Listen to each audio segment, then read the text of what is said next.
తుని నియోజకవర్గంలోని తొండగి మండలం పెరుమళ్లపురం సముద్ర తీరం శుక్రవారం పసుపు రంగు పులుముకుంది. తీరంలో టీడీపీ జెండాలు రెపరెపలాడాయి.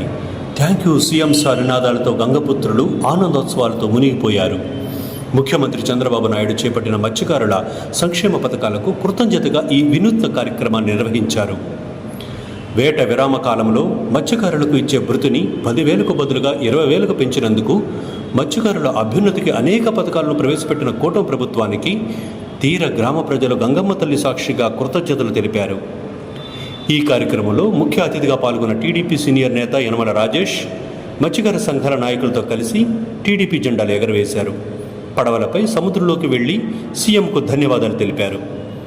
ఈ వేడుకలో కోడా వెంకటరమణ, చొక్కా అప్పారావు, చొక్కా మహంకాళి, చొక్కా కాశీ, మూర్తి రమణ, సూరాడ రాంబాబు, యజ్ఞాల రమణ, గంట లక్ష్మణ్ తదితరులు పాల్గొన్నారు. ప్రజలతో కలిసిన తుని ఎమ్మెల్యే యనమల దివ్యకు మత్స్యకారులు ప్రత్యేకంగా ధన్యవాదాలు తెలియజేశారు.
కొంచెం